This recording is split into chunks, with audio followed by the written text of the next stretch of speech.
Between concrete walls, there's a place for us, where we could go, where we could be alone. Between city lights, we don't have to hide. I wanna go, do you wanna follow? There's something in the air, I can't explain it, but it's there. Ain't nobody gonna find us in no secret love affair. I don't wanna have to hide no more, it shouldn't be unfair. I wanna go, and I wanna know, do you wanna follow? Baby, do you wanna follow?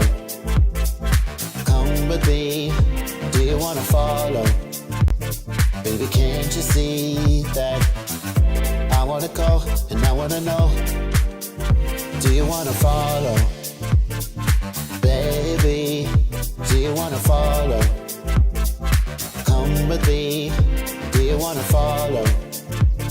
Baby, can't you see that I wanna go and I wanna know, do you wanna follow? I can't understand why we can't hold hands, but they don't know what we have is real love.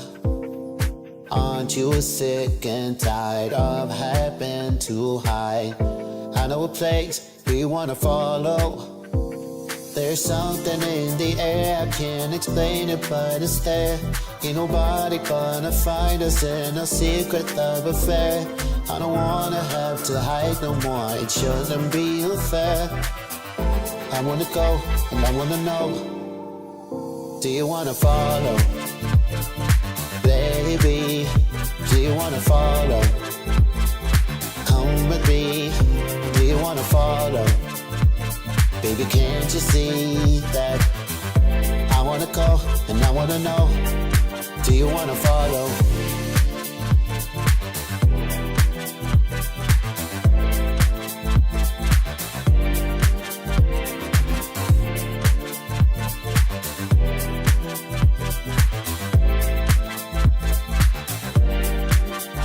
Do you wanna follow?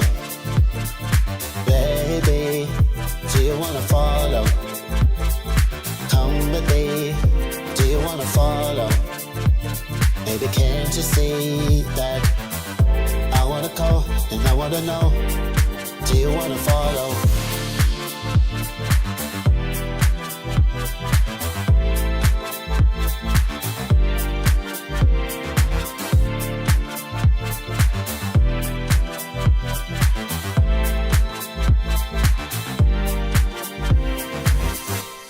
What is up, everybody? Welcome to the live stream. I'm very happy to be here with you on a Monday night with my new intro song. People kept asking me to go back to the old intro song. I love the intro song, but I love the intro song, but my new one. But I needed an excuse to go back to the old one. That's how I'll put it. I needed an excuse to go back to the old one, and Ghost Branch FPV, I dare say a friend, certainly internet friend, as much as you can be friends with somebody you've never actually met in person, but that day may still come. Made that for me with AI. So for those who are wondering, that is not me singing. I do sing a little bit. Sometimes I have in my life. I can carry a tune, but that was not me singing. That was AI. And I think what we can take from that is it's all over, folks. It's over. It's over for us. It's over. Have you seen the new Blunty? Did you see the new generative video from what are they calling it? I forget the name of it. Do you know what I'm talking about? Yes, I do know what you're talking about. I haven't seen it in like a week, so I forgot the name, but yeah. Yeah, the AI generated video is still not perfect, but it's just it. It's just it. Little did we know that when we watched Terminator and they talked about Skynet and the formation of Skynet and all these dystopian stories where like man creates this technology and the technology takes on a life of its own and destroys civilization. Nobody points out that the first thing people did with the technology was use it to generate Well, now I'm a little worried that, this is a family live stream and I don't want to say what they used it to generate. But everybody leaves that out. The first thing, it's coming. It's coming. It's over.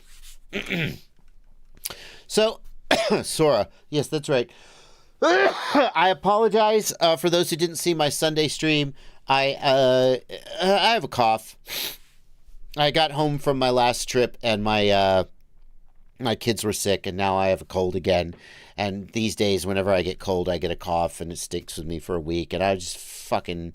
there I go again. I'm trying to keep it family friendly and failing. I don't know. I just have had it with life in general. It's all... I'm charging ahead, and we're going to do the stream, and I'm going to cough during the stream, and some of you will be annoyed, and that's just, I don't care. So that's it. That's it. Here's what we're going to do. We're going to take questions. Bunty's going to queue up your questions. You can ask the questions in the YouTube chat. That's fine. You can ask the questions in the Discord. That's even better, because to get in the Discord, you got to join my Patreon, and that means you gave me money. And people who give me money, I'm just going to say it. They're better than people who don't. Not that the people who don't give me money are bad. No. You're all better than average. You're all more attractive just by the fact that you're here. You're smarter. You're more attractive. You're just generally better people than average. But like George Carlin said, think about how dumb the average person is, and remember, half of them are dumber than that. You guys, though, above average. But the people in the Discord server, well above average. Because they paid me money, and that's how the world works. You give somebody money, they say nice things about you. Right? Integrity? Who needs it? And the people who I'll say the nicest things about are the people who leave me super chats. Show your support for Joshua Bardwell. Click the super chat down here. Leave a super chat. I'll read those. I'm going to read the super chats a little later in the stream, but there is one super chat that came in before we started the question queue. And so I'm going to get it right now before it scrolls off the top of the list. Scotty C, thank you for a $5 super chat, who asks, is there a repeater or other solution that could be installed higher in the air for use with FPV? The answer to that question is yes, maybe, sort of. For analog, sure, you could put the analog antenna up in the air. You could put the analog receiver module up in the air. You don't need a repeater per se. You just put your receiver in the air, and then you transmit the signal down. So like for analog, you could just have a coaxial cable coming down that you plug into your goggles. So like a 3.5 millimeter jack, and it just plugs in. I have also seen situations where you will wire an analog receiver and video transmitter back to back to make a repeater. And so you'll have like a little 25 milliwatt repeater on channel race 1 and the receiver on the quad on channel race 8, and you just wire the output of one into the input of the other, and then you got your goggles on race 1, and they're picking up that signal. It's being repeated down. There's various ways to do it. With digital systems, it's a lot harder, because digital systems, you can't just wire a receiver and a transmitter back to back. The video transmitters for digital systems only work with the camera. They don't have like an HDMI input. And if they did, it would add some latency, and it wouldn't be good. With analog, there's basically no latency addition when you make a repeater. So with digital, you could take your receiver, like your walk snail or your HD0 receiver, put it up in the air, and then you could transmit HDMI down to the ground. Now, how long can an HDMI cable be? That's a question for you to consider. Eventually, you get to a maximum length, and that's it. And then with DJI, you basically out of luck. DJI, the goggles don't have HDMI output, and the only HDMI solutions, like there's a solution called Cosmo Streamer, they add a lot of latency, and they're not usable for flying. So for DJI, there is no viable repeater technology that I'm aware of. So, and that is that. Now we'll go and we'll take some questions from the regular chat. Adam McDevitt. I see you out there, Adam. Hello. Let's see here. Iceman says, I have a JBF7 V2 with what I believe to be a bad barometer. Okay. The barometers on Betaflight flight controllers aren't good at the best of times. When hooked up to Betaflight and a battery, the altimeter shows minus 550 and slowly increases. The X value doesn't change when lifting and lowering the drone. I have a GPS also. How would I implement altitude control with a GPS? instead of the barometer. Oh boy. I know this one. There's a CLI command. Let's see if I can find it, though. Here we go. Set position alt source. Altitude. So then the question is, here's my JBF7 right here. I got one in the drawer. Let's see if we can explore this option.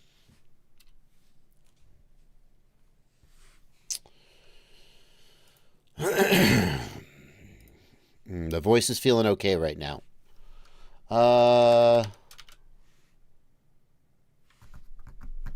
Well, position.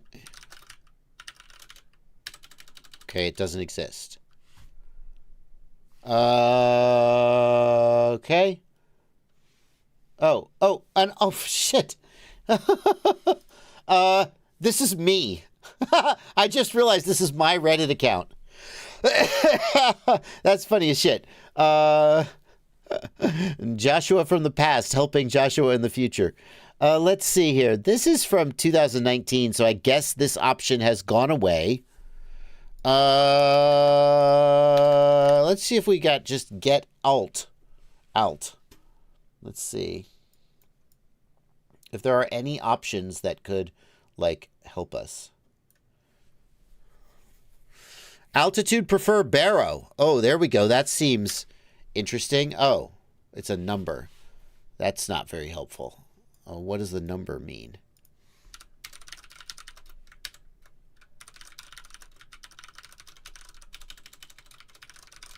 Let's see if we can find documentation for this. Altitude prefer baro.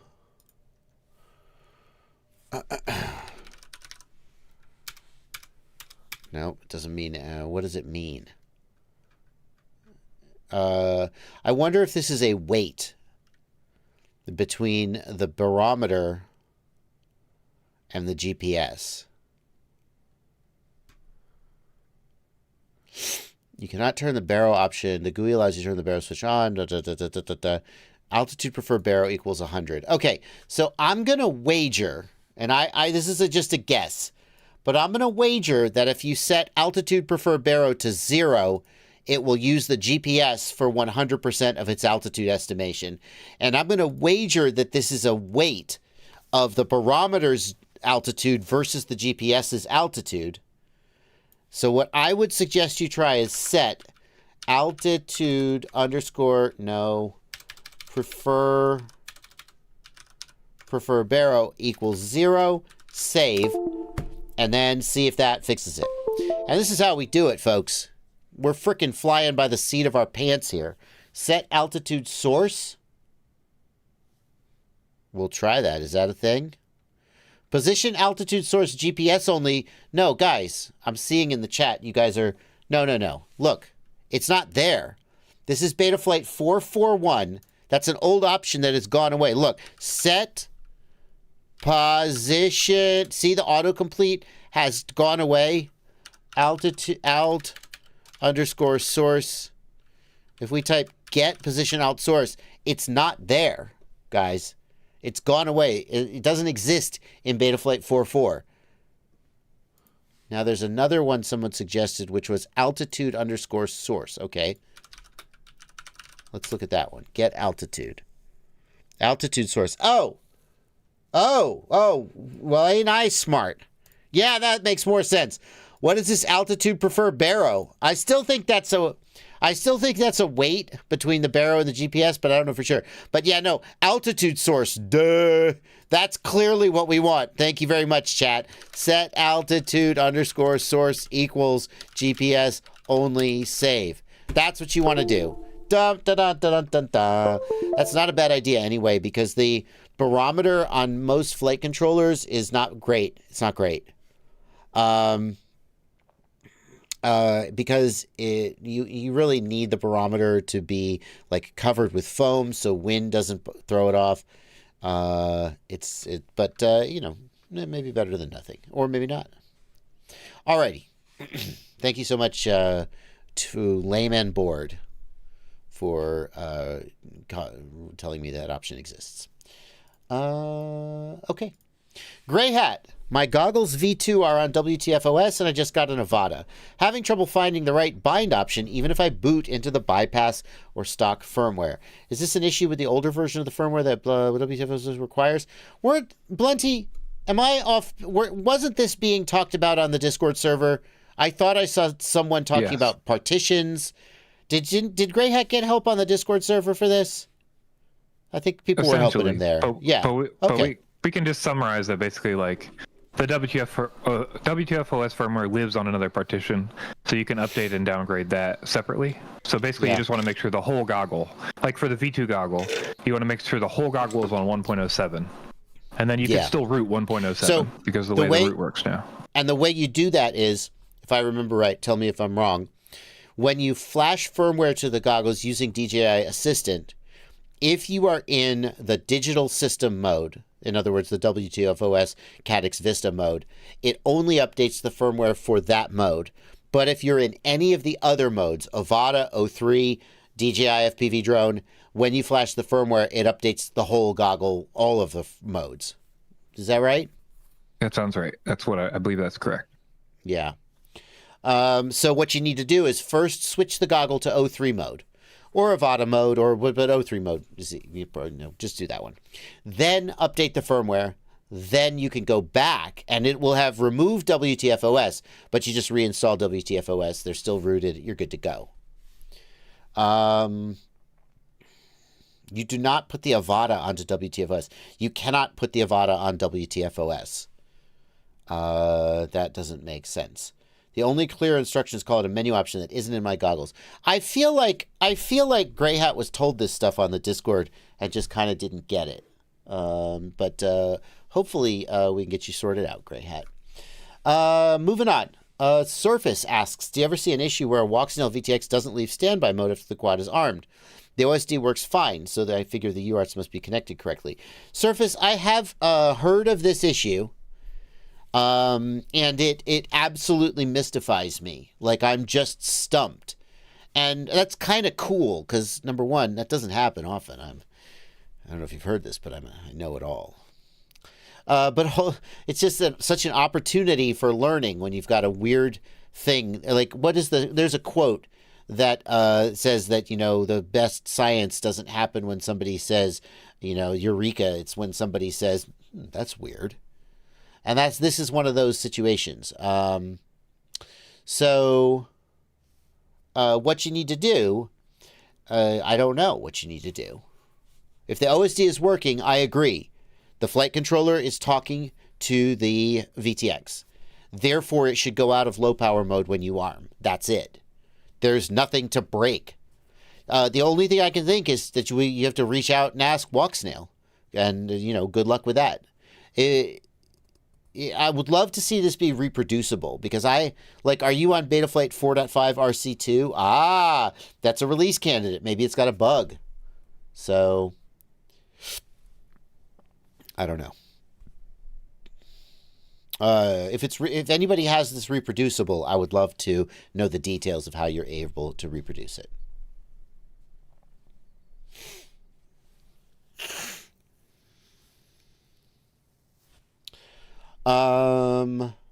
Okay.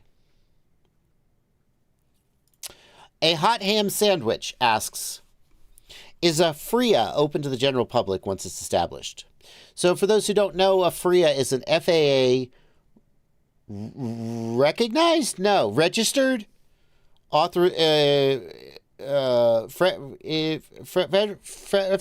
registered area. Blunty, what's the I stand for? FAA recognized identification area. Shit, I was right the first time. Yeah, you take enough shots, eventually you can go, oh yeah, I was right the third time. The first time. FAA recognized identification area, and it is a place where you can fly a drone that would normally need remote ID without remote ID.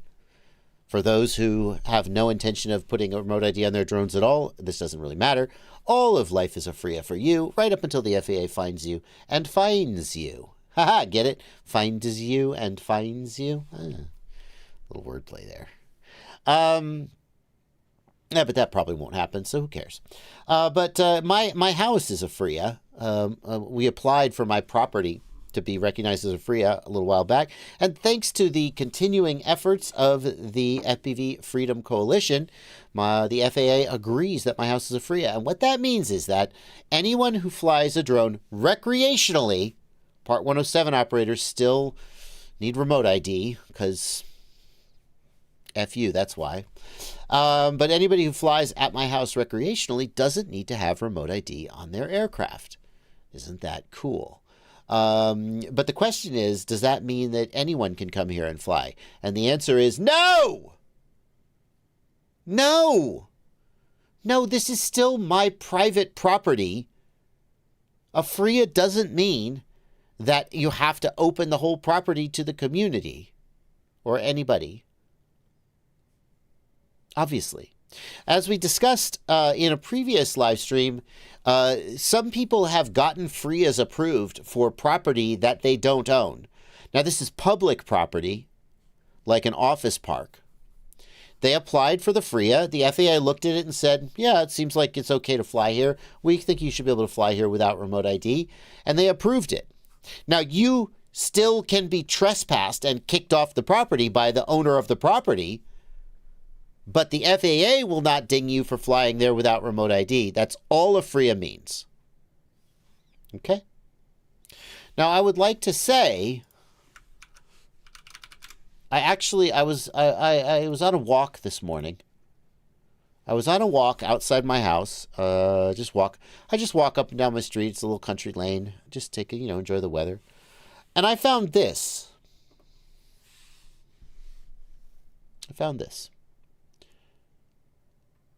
And I want to know. This is not mine. I want to know who's been at my house flying. Who was it?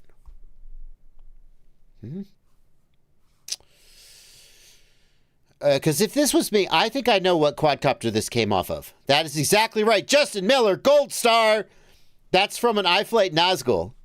I also believe that's an iFlight Nazgul. Now, I owned an iFlight Nazgul V2 a very long time ago. Did it have green?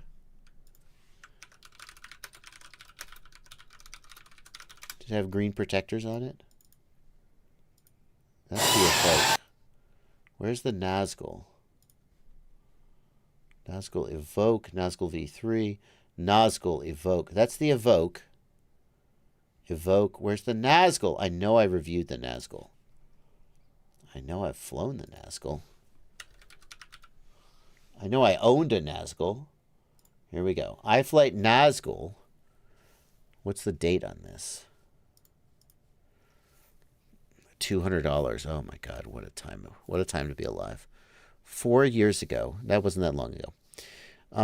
Does it have green protectors on it? Come on, Bardwell. Where's the damn drone? Oh, look, I was experimenting with a third camera angle. Where is it? I apparently wasn't experimenting with lighting. No, that's gray. That's not green, that's gray. Maybe that was the Sedora.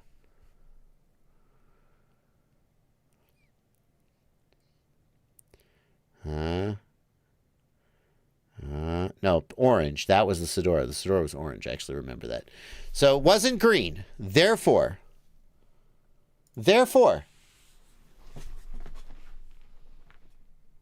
I don't think this came from one of my quads. Nope. I'm looking at my quads on the wall. I don't think this came from one of my quads. So, which one of you guys came to my house, heard I was a FRIA, and decided it was a good idea to fly my house? Okay. Don't know. Maybe we may never know.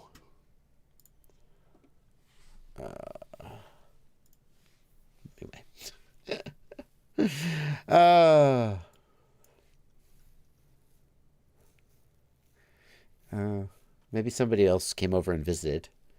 I don't know. Anyway, I'm not mad about it. I just thought it was funny. All right. Continuing. Let's take some super chats. We got about 5 or 7 super chats. We're going to run through the super chats. When we get done with the super chats, we'll go right back to the regular chats. Gregory Hurst, thanks for a $2 super chat. He just wants to say thanks for the effort on the AI. That's all Ghost Branch FPV. I didn't do it. And for those of you who think that Ghost Branch FPV made that song just by drag and dropping it into an AI, no. Ghost Branch had to do a ton of work because there's a lot of effects on the vocals, a lot of reverb and so forth. He had to do a ton of work to make it sound as good as it did, and kudos to him for that. And thank you to him for that. Tyler Volker, thank you for a $2 super chat. Walker. I think Tyler has corrected my pronunciation of his name before, actually. Tyler Walker. No question from Tyler, just a $2 donation. Thank you so much. You're very generous. You're not that generous. $2. Sorry. I'm on autopilot. No disrespect. I don't want to sound like I'm being sarcastic, though. So thank you for the $2. It's not that generous. Sometimes I feel like Larry David. Wasn't that just such a Larry David thing to say?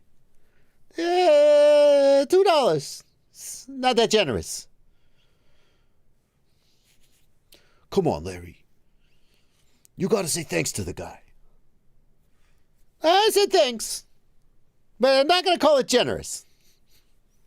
This is too much.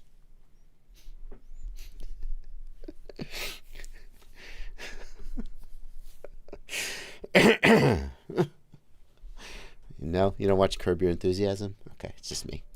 R. Glatz, thank you for a $5 super chat. Sing a full happy birthday song to Captain Bry. Also love the channel. On my 3rd building and flying daily, all due to your support. Happy birthday, Captain Bry.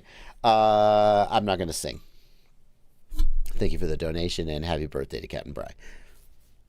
James Thomas says, JB, I need an analog module for my new HD0 goggles. Speedy B, TBS Fusion, or... Thank you for $5. James Thomas, TBS Fusion is the proven contender. If you can find it in stock, it's not that much more expensive than the Speedy B. Speedy B is a little less expensive, but is the new kid in town. And every single one of these high-performance frame combining Fusion-style modules has had problems. Rapid Fire had problems when it first came out. It sorted them out in firmware. It fixed them. Fusion didn't work at full performance when it first came out. SkyZone Rapid Mix module had all these issues that it finally had to do a hardware revision, not just a firmware revision to fix. And now we've got this new module from Speedy B. It ticks all the boxes on paper, but it has to be proven in the real world, so there's a little bit of risk there. But, man, maybe it's fine.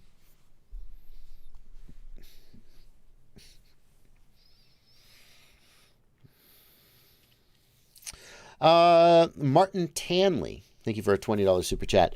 Now, $20. $20, that's generous. Thank you for the generous super chat. You see? I say generous. When it's generous, I say generous. When it's not generous, there's no generous. There's no generous if it's not generous.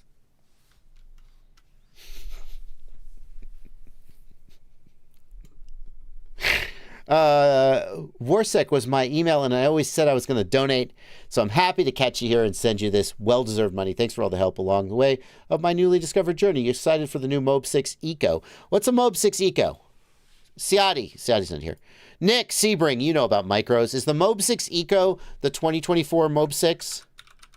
It's the new one with the Eco cam on it that we showed on the news that doesn't use the MIPI connector. It uses a video cable for HD0. Ooh, yeah, no, I am excited about that. Well, yeah, a little excited. I mean, if it's a terrible camera, then I'm not that excited. I mean, why not just get an HD0 Mobix? They already have a Mobix. Is it the weight savings? Is that it, Blunty? Why not just get the Nano Whoop Light board? Why not do this? Yes, because it's lighter. Well, we all know how important that is. Got to save that weight. I'm in a mood tonight. I can tell. It's because I have a cough and I'm annoyed.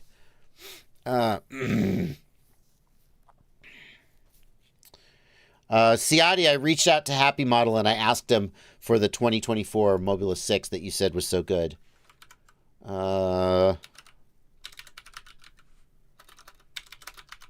What's that one? Mobula 6 2024. No, it's the same one. That's just analog though.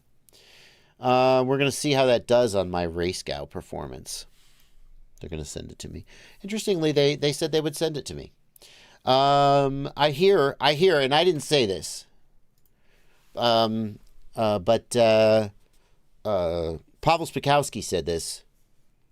And I've always said Pavel Spikowski is one of the smartest guys in FPV. Best looking, too.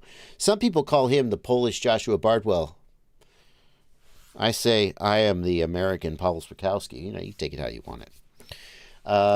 He said that I am basically the only influencer in FPV. I'm not sure how I feel about that. If you want to know where he said that, it's actually...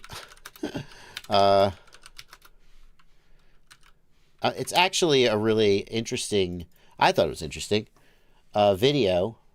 Here we go. The Fantastic Life of FPV Influencers. I plugged it yesterday, but since I'm about to make a joke about it, I thought I would plug it again.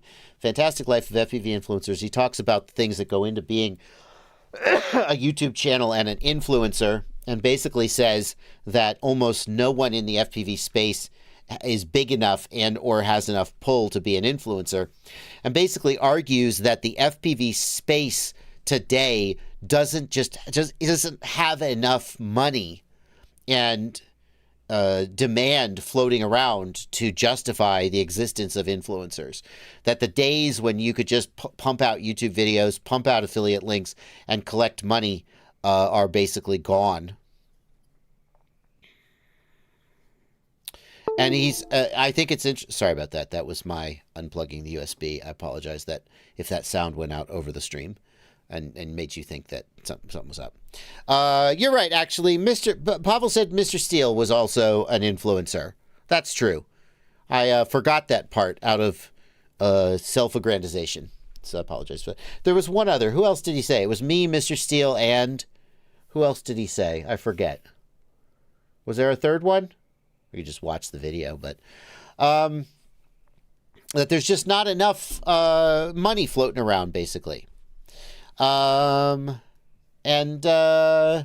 he's not. He's right. He's right.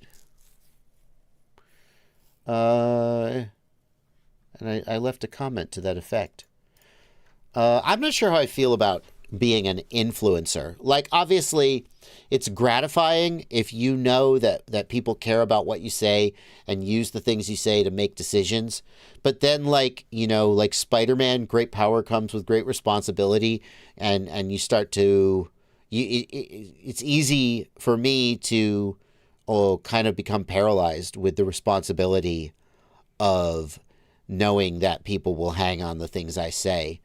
And I go back and forth between saying, if I say the wrong thing, there will be consequences, so I'd better not say anything unless I'm sure that it's as right as can be. But mostly I just don't say some, you know, like I just be like, I'm not going to review this product. I don't think I could do a good job. I don't want to mess it up. When really, you know, if I were to half-ass it, maybe I would do a better job than some other people who are reviewing it. You know, maybe I should just go ahead and do it. And then I swing back and forth between that and going, who gives a crap? I'm just going to do what I want and damn the consequences. I don't know. It's a curse of being an influencer.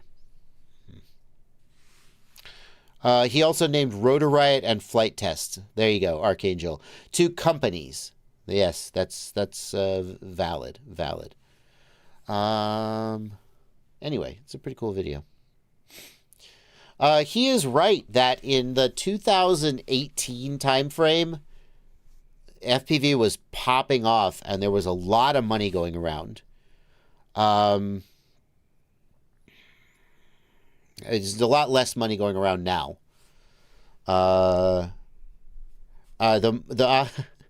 You may be interested to know. I'll share this little fact. The most money I ever made in a month from affiliate sales. Oh, maybe we should do a poll. I don't know. The most money I ever made in a month from affiliate sales. This was back in the 2018, 2000, the glory days when you could just put a link tree out and people, and there was just so much money being spent that it was easy to just kind of cast your net into the water and take your 3%, your 5%, or whatever your affiliate cut was, and it just added up to a lot. I'm waiting to see what the guesses are in the chat.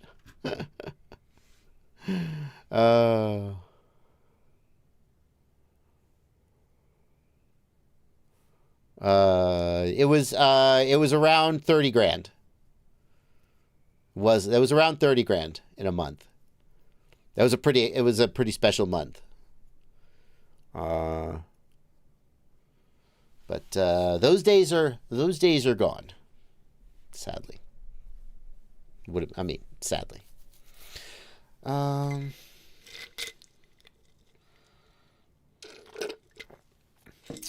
Anyway, that's what you get for watching the live stream. I usually don't talk about my financials. So. Okay. Let me see. Hang on.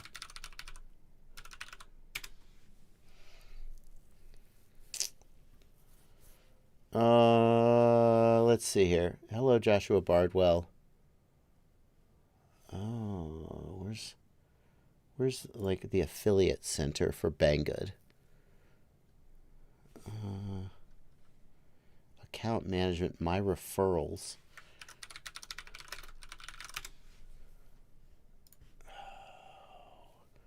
I can talk about Banggood affiliate because Banggood affiliate is basically dead. It's basically dead.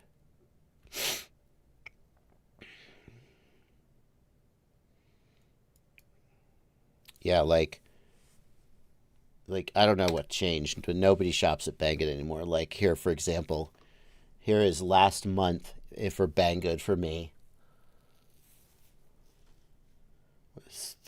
$6,000 in sales, $371 in commission. That's just like 30 days. What am I looking for? Do I go to view full report? Come on, Banggood.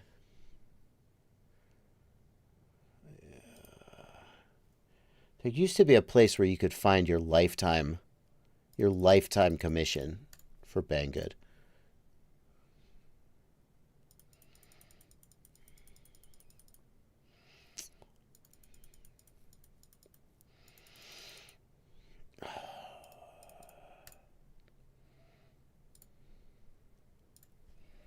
Can I do this? Oh, there you go. Let's see. Clicks, no. Valid commission. There we go.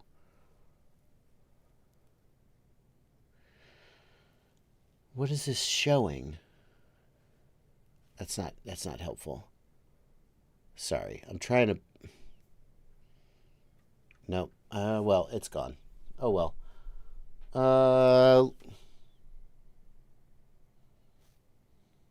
That's not right at all. Never mind. I don't think you could do what I'm trying to do.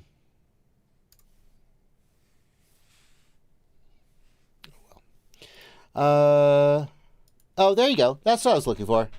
All right.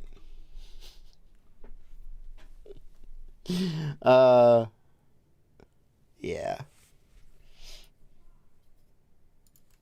Let's move on. It's always great when I spend time poking around on a screen you can't see, trying to get a report to show, and then not getting it to show, and then like giving up. Sorry about that.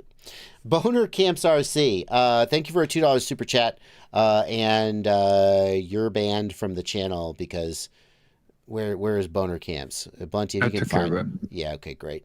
That's just a parody account of Drone Camps, and we're not going to do that. So no offense, but you're out of here. Thank you for the donate.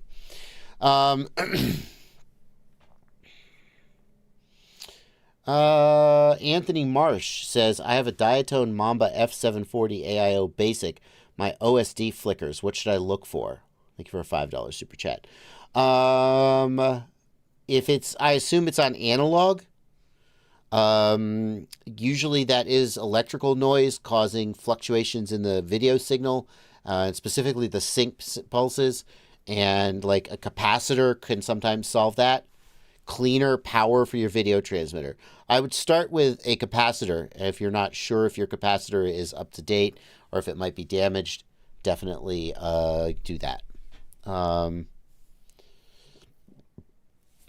If your video transmitter is powered from VBAT, try moving it to a regulator. That can also sometimes help.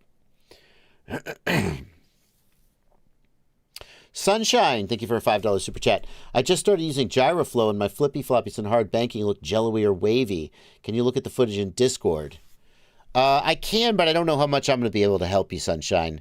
If you have jello or wavy, I'm looking in the Discord, but I don't see it. There it is. If you have wavy, that could mean that your gyro data is not synced correctly.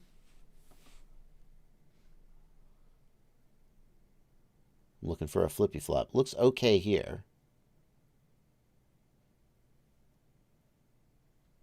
Where's the jello? Was that it? Little, kind of almost looked like a vibration.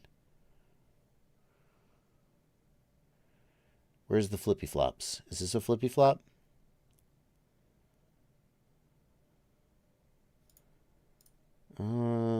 Where's it? Oh. Guessing these are the flippy flops.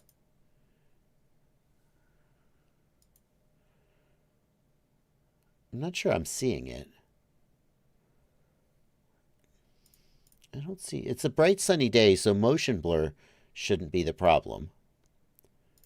Yeah, you got like no motion blur. It zooms in and out really quick. Oh, that's different. No, that's the zoom factor. Okay, so what you've got is in... can I start GyroFlow? GyroFlow.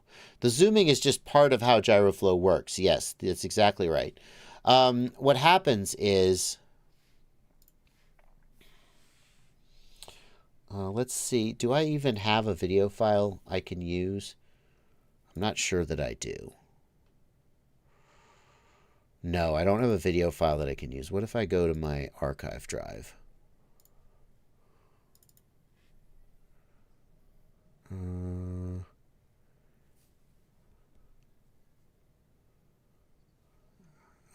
on. The Moz 27. No. Oh, Cinelog 3.5 House Fly Through. That'll do. DJI GoPro. Stabilize. There we go. So if we go here and we load this in, what I'm going to do is right here, I'm going to toggle the stabilization overview.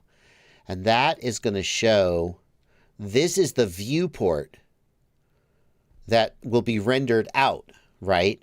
So how does the stabilization work? The stabilization works by first cropping in and then moving the viewport to keep the image stable. But the more you stabilize, the more the viewport has to crop in. So you see that if I decrease the smoothness, do you see that it's zoomed out now? And then if I play forward, do you see the picture moving? That's the stabilization at work, right? Okay?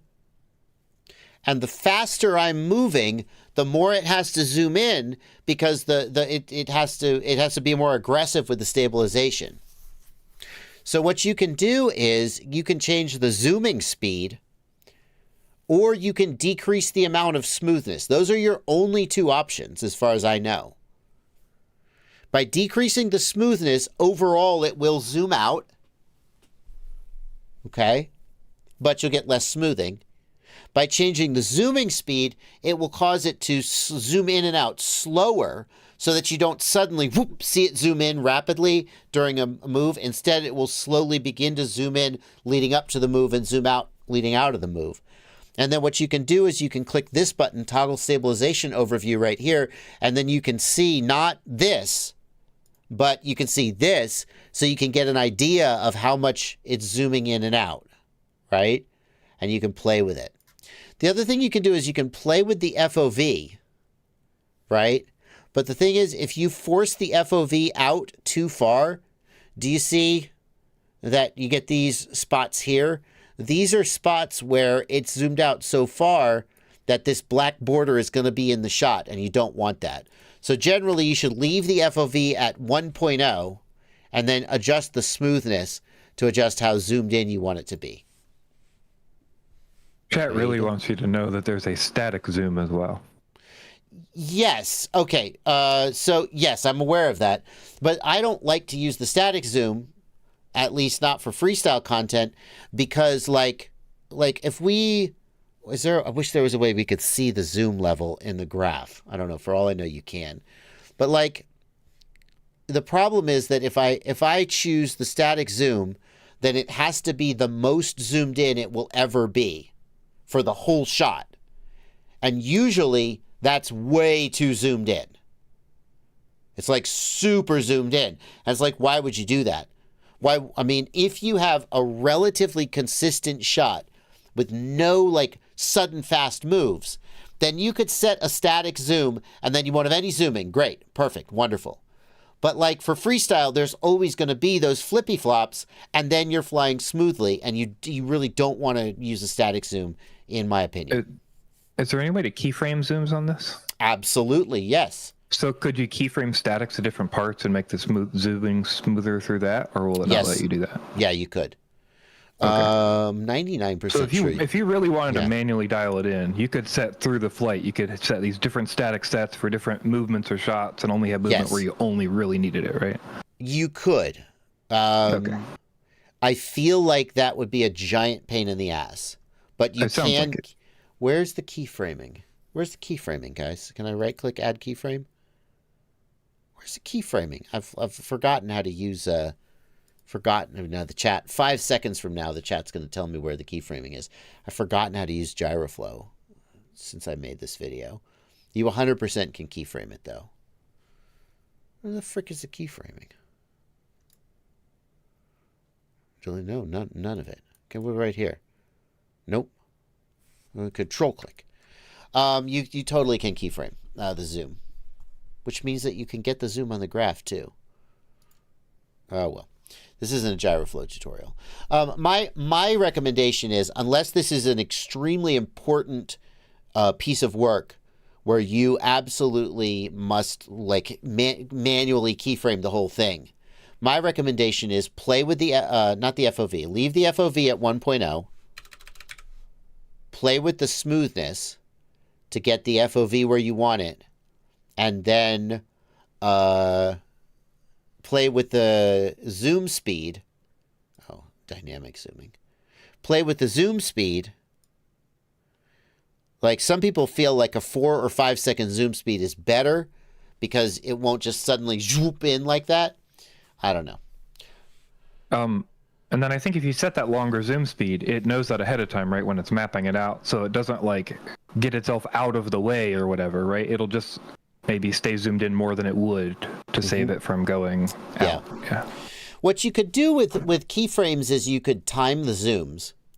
So like if you know that you're going to do some kind of a snap roll or something, you could manually choose the best place to zoom in where it doesn't like it's the least disrupting, right? But it's just so much work to keyframe a whole video that it's hard to believe that it would be worth it for most people. And then one other thing I'd like to comment, a lot of the chat was mentioning that they feel like stabilization shouldn't be a thing, or a lot of people should learn to fly without stabilization or use as little stabilization as possible and only adjust smoothness, things like that. Do you have any input on that? I do. So the first thing I want to say is that I am firmly opposed to the idea that there's like a right and a wrong way to do like freestyle, etc. I personally prefer freestyle without a lot of stabilization. Some people like acoustic guitars, some people like electric guitars, right? That's just two different preferences for what kind of music you like to hear. I look at pilots who use stabilization, like Bubby FPV and Drew, both use stabilization pretty heavily in their freestyle. No one could say that they are not amazing pilots. They just like the style and the look of a stabilized video. For me, I feel like stabilization shaves all the edges off and makes the freestyle kind of muffled, if you will. I'm using audio analogies. And like if you watch somebody who flies without stabilization, there will be sharp flicks. Like think about Spang. You can't do Spang with stabilization in your GoPro. Spang is a sharp style, and it would just ruin it and make it all soft.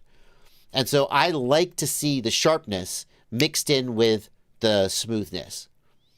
There is a quality of smoothness that you just can't get without stabilization, though. Most people can't anyway, and you know, some people like the way that looks. I will say that for me, when I approach stabilization, and usually if I do freestyle, I don't stabilize it at all. But if I do decide to use stabilization, like for example, it can save you from a dinged up prop or something, then I like to have like just a very, very little, just a little bit of salt in your soup, you know, and not a lot.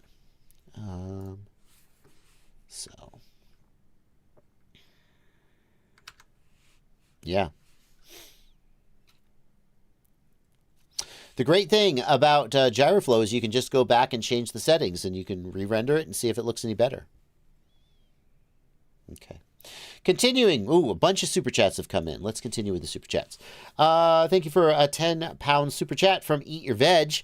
Thanks for your email help with reducing my radio's throttle stick travel via OpenTX. My radio doesn't have adjustable physical stick travel. I'm sure many others would benefit from this too. Yeah, I showed them how to bring their endpoints in so they could reach full travel without having to go all the way to the end of the stick. Favorite quad ever in each category: 5-inch toothpick, Whoop, and Cine. Thank you for $2, Gray Hat. I don't know about that. My favorite one is the one that is flying today, right? I've flown a lot of quads, you know. My favorite one is the one I've got on me right now that I can fly, that's working, that's flying good. That's about it. J Scars 1120, thank you for a $20 super chat. Generous. See? That's generosity. I feel like I've drifted away from Larry David, and like I don't know who I'm doing. Larry doesn't have a booming voice. He has kind of a high, whiny voice. Anyway. You sound like you're doing an impression of somebody doing a Larry David impression. Well, me. I'm just saying it's like it's one level removed.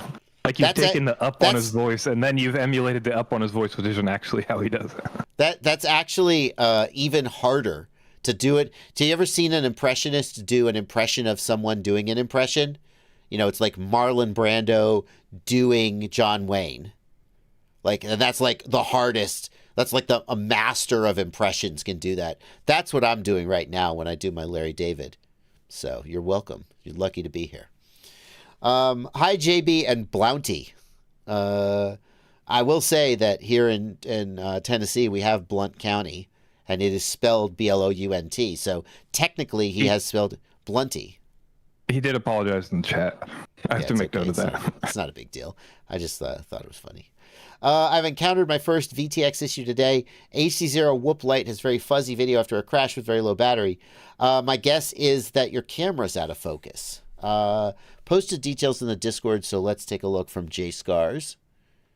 Blunty, if you know where his video is and can post it, that'd be great. I'm scrolling looking for it. Wow, Sunshine has pointed out that Curb Your Enthusiasm already has, of course they do, a joke about generosity. Yeah. Where is Jason Aviator? No. Where is this video?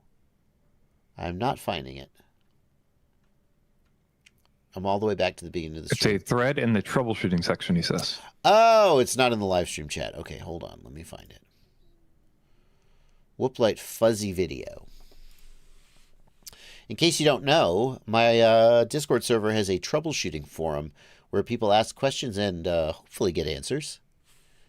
Let's see. Flying too long, losing battery power, crashed in tree, fell to the ground, video signal lost, Video signal is now fuzzy. Betaflight logo doesn't show up completely. OSD elements load in at different time.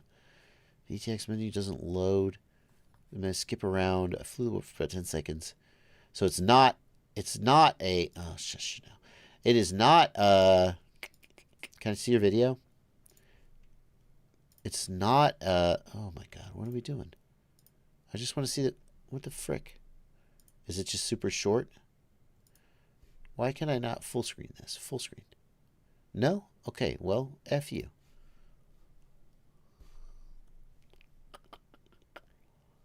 Let's just download it. Do it live. Crashed in?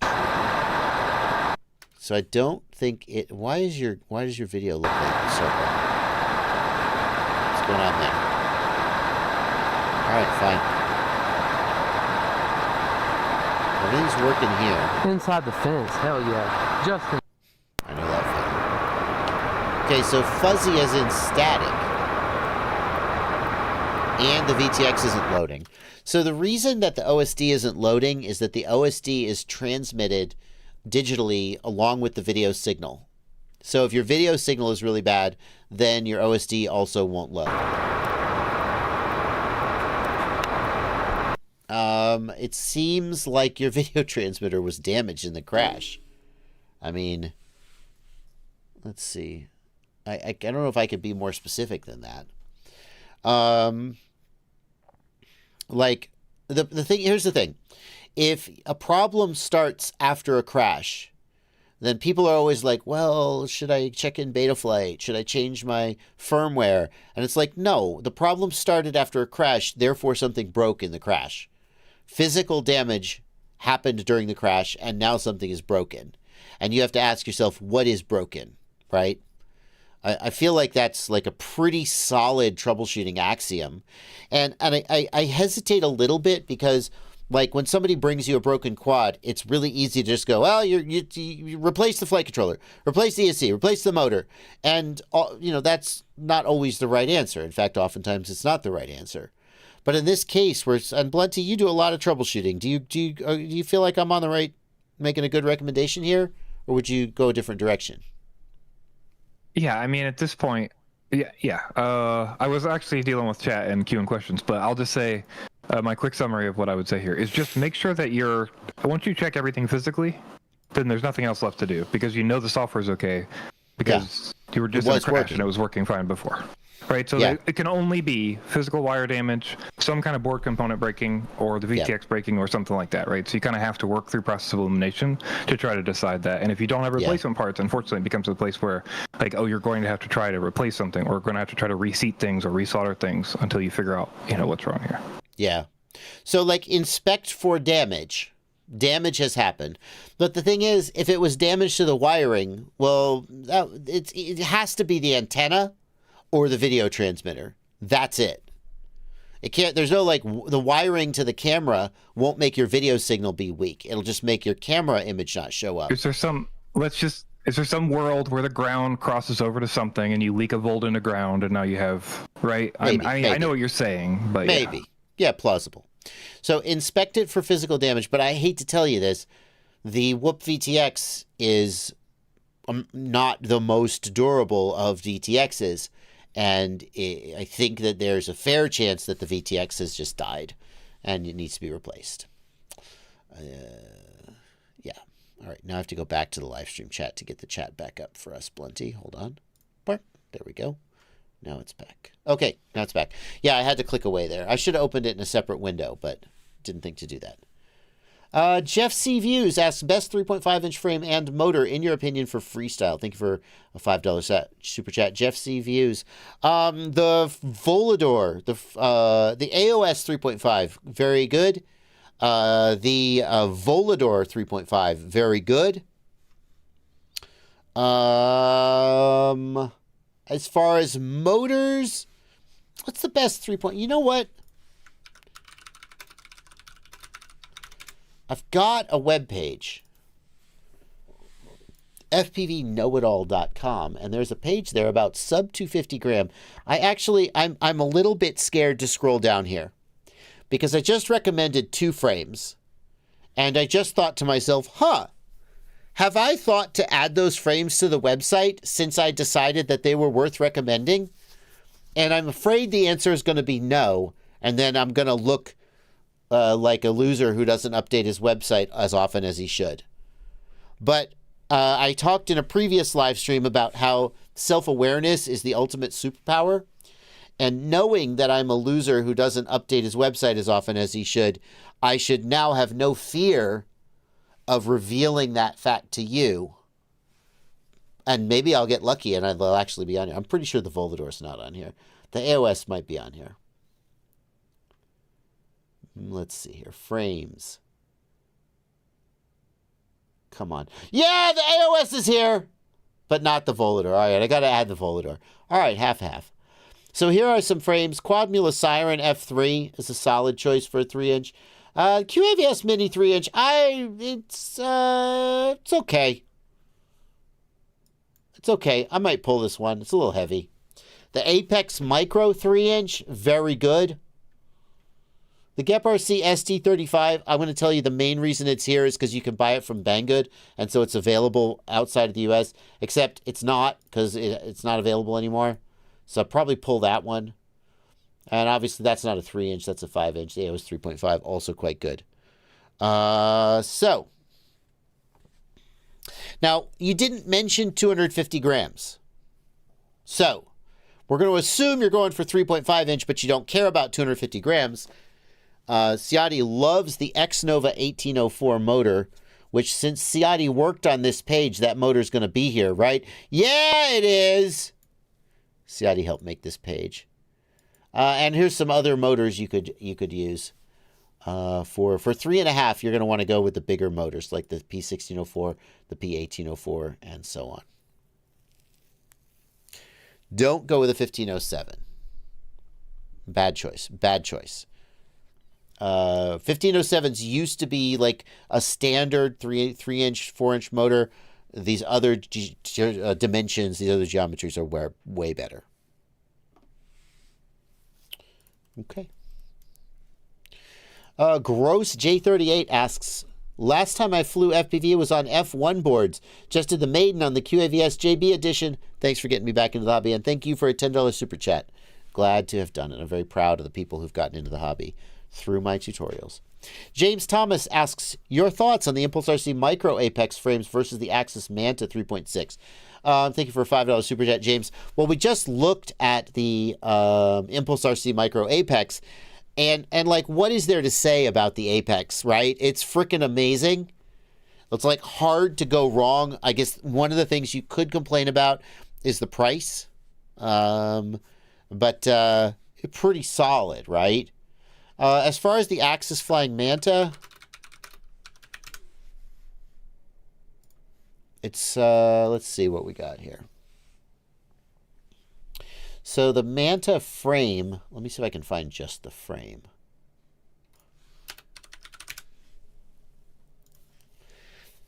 So this frame is clearly a little bit of a more modern design. I'm not even sure I would say that. The front end just looks different. Maybe yeah.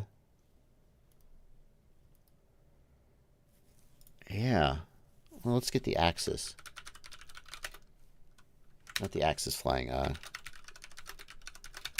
The Apex 3. Does the Apex 3 take 3.5-inch, or do we have to go up to the 4? I think they're the same frame, just with different arms, but I'm not 100% sure about that. I mean, Jiminy, the Apex, like, the Apex is so freaking clean. It's so freaking clean. My goodness. Do they still have the split deck design on the Micro? They do. So it's still got the split deck design taken from the bigger one. $50, 53. No, I gotta tell you, like, there's nothing wrong with the Manta frame. Right? Like, it doesn't have a split deck. Oh, this is a horrible picture.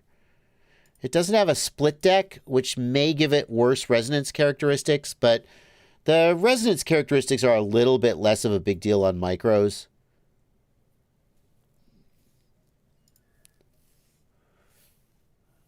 I mean, I feel like the Micro Apex is just so freaking clean and sharp, and it's the same damn price.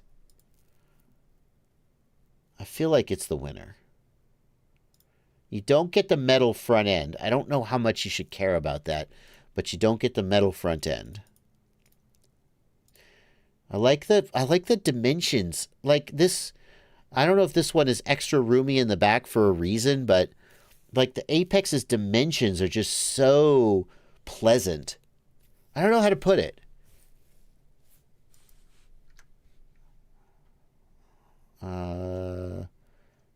Yeah. Nah. I feel like for basically the same price, take the Apex. John Goblin is reminding us that there is a 3.5-inch version of the Siren, which is what you would want. Also a solid choice. Okay. Well enough. Can you take the last question in the super chat queue? You missed it accidentally when you were doing the bit earlier. Okay. And I fricked up the... Hang on one second, Lindsay. I gotta fix this. I fricked up the... We are in live stream chat, yes. The last question in the super chat queue, James Thomas. Michael, should be Michael Russia. I'll requeue the other one. Let me get James Thomas. I don't see Michael. Oh, I see it. I skipped it. Oh, thank you. Okay, James Thomas, then Michael. For $10. Thank you for $10, James Thomas. PSA for the Whoop guys, HD0 has discontinued the Nano Light cameras, and there is no replacement. Carl and Gao recommended the Nano V3, but it's larger and heavier. Not going to fit in the tiny Mobula canopies. Interesting. Well, PSA. Blunty, maybe we should put that on the news. What do you think? Any opinion? Is there some secret spin to this that I'm missing? I have no idea. All right.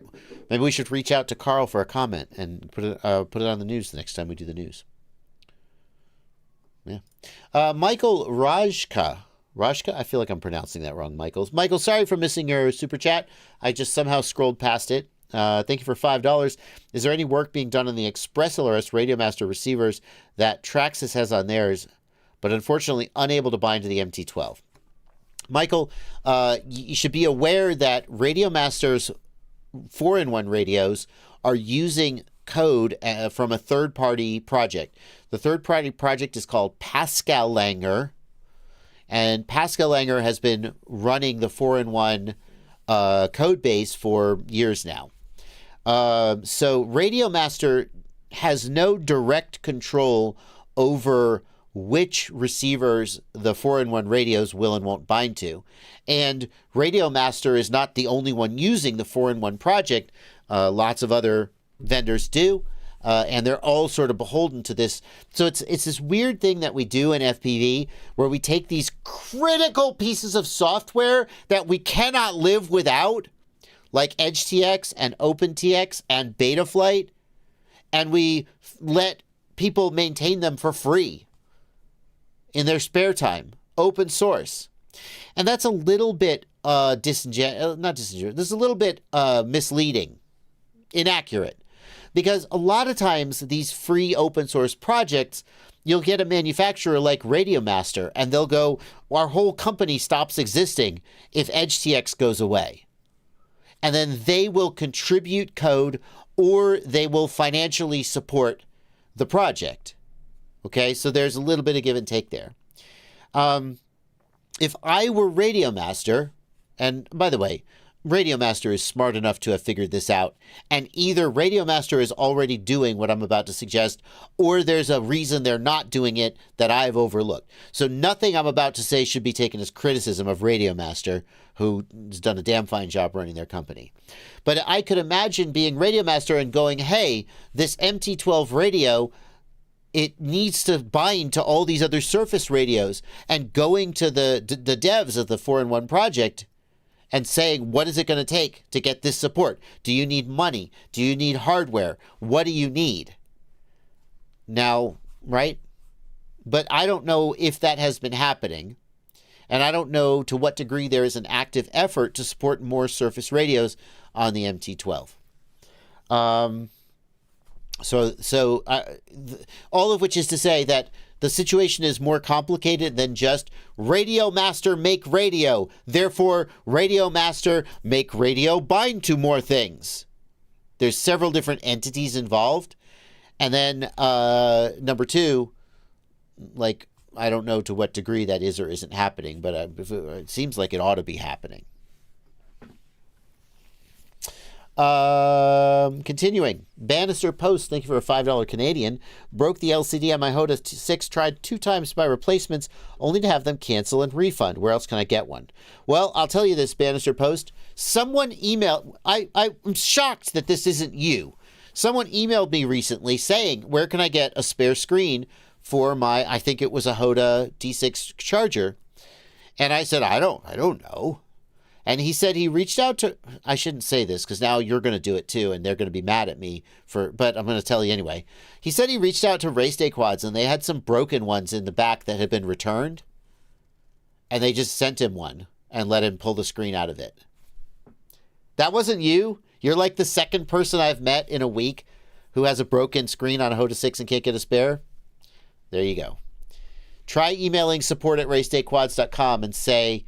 Don't say, hey, Bardwell told me on a live stream that you did this for this other guy. Can I just say I heard? It doesn't matter. They'll figure it out. Cody Briggs, thank you for a $20 super chat. Oh, people are very generous today. Very generous. Lots of $20 super chats. This is very nice. I feel like my Larry David impression is getting worse. It's turning into Bernie Sanders, sort of. Bernie Sanders! I was going to say Larry Sanders, but that's a different person. Bernie is not Larry David, though. They're both New Yorkie Jewy guys. But they're not the same guy. By far. Like, they have very different personalities. He's from Vermont. He's not really New Yorkie. He's northern. Let's just say he's northern. He's a northern guy. Do you have a recommendation for a good iNav tuning tutorial? I do not. Does iNav... Can you pin tune iNav? I thought you just like... iNav pretty much just goes on big, fat, slow drones that don't really do anything requiring PIDs, right? Oh, I'm really pissing off the iNav people right now. Oh, I'm pissing them off so much right now. Some of the iNav, Blenty, I want you to know there's still someone out there who holds a grudge at us for, do you remember the Facebook group, the iNav Facebook group? And I'm not even going to remember the details, but like one of the mods had some tie to Free Sky. And we did a news article where we talked about the whole kerfuffle and we mentioned that. Do you remember this? Yeah, vaguely. Vaguely. Me too. And then there's still someone out there and who holds a grudge at us for saying that the whole iNav group was like owned by Free Sky, which I don't think we did, but I honestly don't remember. And he's like, and that was when I stopped watching Bardwell's content and I unsubscribed. He lost me. It's great. So, you know, now I'm sure I've lost a few more subscribers because of my... Bardwell said... You know what Bardwell said about iNav? That guy's so out of touch. He's got a sense of humor. Jesus Christ. Motors are getting warm on defaults. Warm motors, generally what you do is you either lower the gyro filter low pass or you lower the D gains. So I think you're on the right track. Okay, so now that the joke's over, iNav is actually pretty good on acro quads. And yes, you can PID tune iNav. I was just making a joke. One of my favorite kind of jokes to make is the joke where I make myself look dumb and then I see who fell for it. Right? Because if you do a joke where you kind of laugh at yourself and make yourself look dumb, like the people who really know you will go, Bardwell is making a joke. And the people who go, Jesus, that guy's an idiot. Well, they're not really your friends. And it's nice to know these things. So. Benjamin Schroeder, thank you for a $5 super chat. I couldn't do this sport without your channel. I just ruined my O3 antenna in a crash. Can I use a Caddx Vista antenna? Well, you can, but the O3 has 2 antennas, so you're going to need 2 of them. But you can use it in a pinch. Ooh, Spike has an interesting question that I just saw. It's not a super chat, but I like it. Can you change the Avata to use an ELRS controller? No. No, you can't. You are in the DJI. You are in the DJI bubble. It is a comfortable and friendly bubble. You may not leave the bubble. Joseph Meyer, thank you for a $5 super chat. I am considering upgrading from analog to walk-snail. If you call that an upgrade. I'm just joking. Please don't. Please don't be mad, walk-snail. Well, it is an upgrade. Will I be at a significant disadvantage in racing compared to analog and HD0? It's a tough one. No, especially if you use the walk-snail race mode. The walk-snail race mode in my testing had a pretty consistent 19 or 20 milliseconds of latency, which is getting down to the level of some analog cameras. Now, the analog cameras used for racing have like 4 to 6 milliseconds of latency, but many analog cameras had 19 to 20, 23, maybe a little more milliseconds of latency. And I think that most people would say that that's flyable. The image quality in walk-snail's race mode is pretty poor. It's like 540p 100, I believe. But like, I wouldn't say you're going to be at a significant disadvantage. Here's what I would say. The reason you will be at a significant disadvantage is because it's your piloting. That's the thing. Everybody wants to focus on the equipment. Right? Now, Joseph Meyer, if you are already a really good racer on analog and you're asking, will switching to walk-snail make me a worse racer? The answer is yes. If you're like a nationals class racer, if you got in the top 100 at the multi-GP nationals, if you always like come near the top of your local races anytime you go, like you're a really fast racer, then yes, switching from analog to walk-snail will make you worse. But by the way you wrote the question, I'm guessing that's not the case. I'm guessing you're a beginner. And so, yeah, race on walk-snail. Sure. Because you're not fast enough yet that your equipment is really going to be holding you back. Eventually, maybe you'll get there.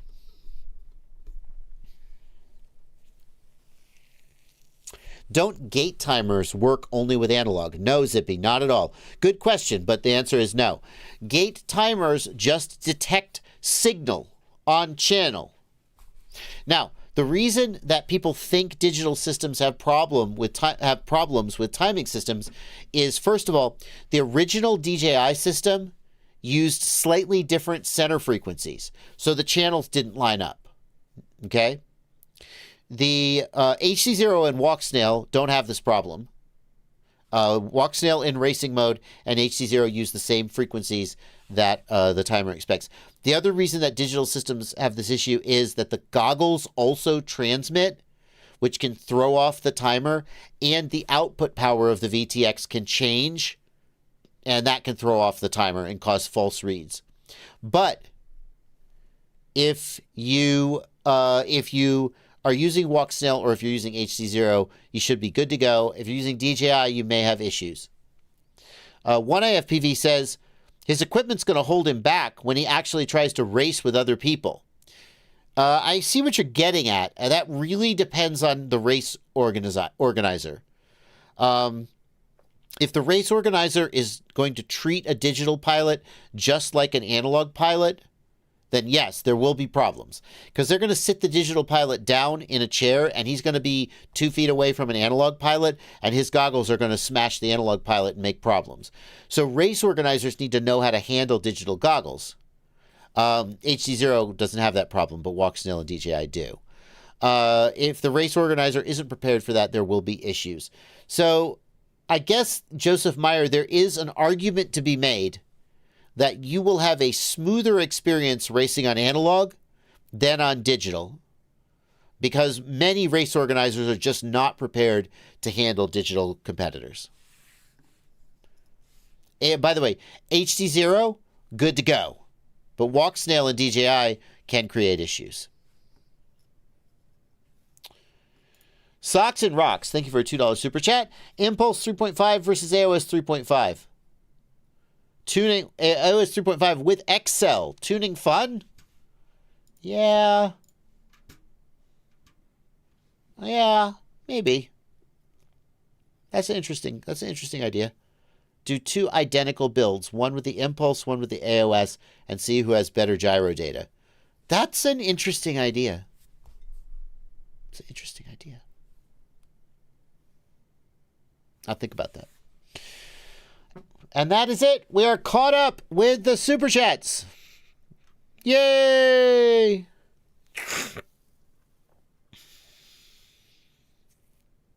Ooh. People in the chat are debating, not really debating, they're claiming that El Estepario Siberiano is the best drummer alive. I'll take that. I'll argue with that. If you don't know who El Estepario Siberiano is, go look him up. I don't think there's any debate that he is one of, if not the most technically capable drummers alive. He can drum. He has timing like a metronome and speed and technique like I've never seen before. He and again, I'm not going to play his content because it's all licensed music and I'll get a copyright, whatever. You can go look him up. But one of his tricks that he does is he plays other people's drum parts with one hand while he holds a cup of coffee and lights a cigarette with the other hand. So he's playing somebody else's two-handed drum part with one hand and 2 feet. He's a crazy, crazy good drummer. I'll tell you though, when I listen to his covers, I don't always enjoy them. I am always impressed by them. My jaw is on the floor with what the guy is doing technically. I don't always enjoy them because it feels like it feels I'm gonna say overplayed.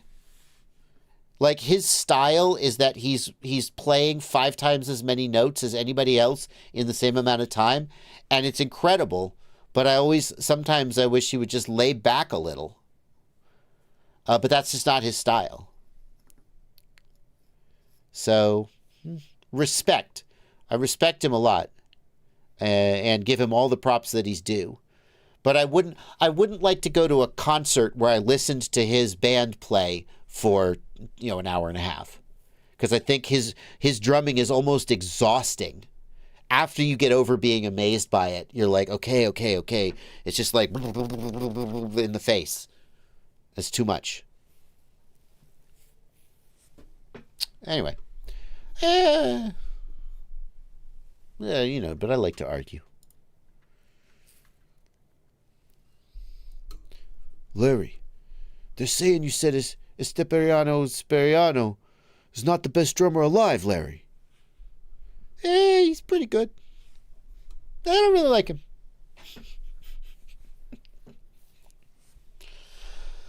The best drummer in all of history, it was Ringo, obviously. Ringo Starr, right? Am I right, guys?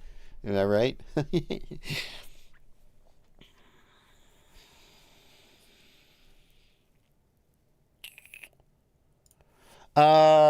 Philip T asks, I'm new to FPV and I just bought the Nazgul Evoke F5D6S. Can I use a 4S on it? Yes, absolutely.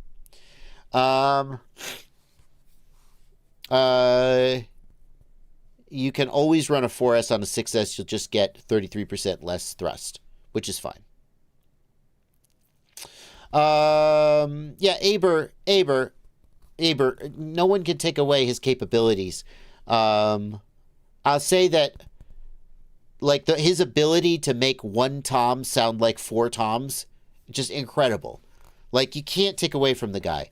I'm just saying, sometimes I wish he'd chill out just a little bit and just be more musical, which is like, obviously he could if he wanted to. Maybe part of the problem is that I'm watching him play on TikTok and he's like trying to, you know, grab views and impress people. Maybe when he does a concert, he doesn't do as much of that shit. I don't know. I stand by my opinion though. Maybe I just don't like his style. Like his drum blast, gravity blast, whatever you call him. It's a little bit much. It's a little loud. Yeah, he's okay. What's the best way to practice throttle control? I particularly find it hard to control through tight coordinated turns. I build up tons of speed. Honestly, try racing in the sim. Because you can grind in the sim in a way you can't in real life. If you're picking up speed, you're leaning forward too much. Also, so if you're trying to like dive into the turn, don't do that. Remember that during a turn, you pitch back through the whole turn. The roll and yaw together will cause the drone to tend to pitch forward. Why? It's a much harder question to answer. So a turn is roll and yaw and pitch back. So maybe you're not pitching back enough, but as far as throttle control goes, if you're in liftoff, go into the -2 level, which is the car park, and try doing it there where you have altitude restrictions.